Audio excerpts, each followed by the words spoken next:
మనం పొట్ట నొప్పి, గ్యాస్ ప్రాబ్లం అని ఎక్కువ టాబ్లెట్స్, ఫైబర్ కంటెంట్ ఎక్కువగా తీసుకుంటూ ఉంటాం. కానీ మన బాడీకి కొన్నిసార్లు దాన్ని డైజెస్ట్ చేసుకోలేదు. ఎందుకంటే SIBO అంటే small intestinal bacterial growth. And also ఎక్కువ చక్కెర పదార్థాలు తీసుకోవడం వల్ల స్టెమక్లో స్టెమక్ యాసిడ్ ఫామ్ అవుతుంది. మన స్టెమక్లో pH లెవెల్ అన్నది 1 to 3 లోపు ఉండాలి. కానీ ఎక్కువ ఉన్నప్పుడు మనకి bloating, farts and stomach pain లాంటి సిమ్టమ్స్ కనిపిస్తాయి.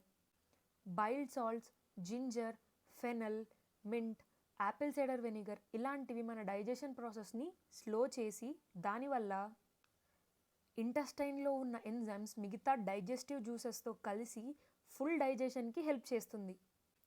Which will reduce our issue with floating, farts, stomach pain etcetera. So కొన్ని లైఫ్ స్టైల్ చేంజెస్ వల్ల మనం గ్యాస్ట్రిక్ ట్రబుల్ని కంట్రోల్లో ఉంచుకోవచ్చు. సో ఇలా ఎవరైనా గ్యాస్ట్రిక్ ట్రబుల్ ఫేస్ చేస్తుంటే ప్లీజ్ కన్సల్ట్ మీ.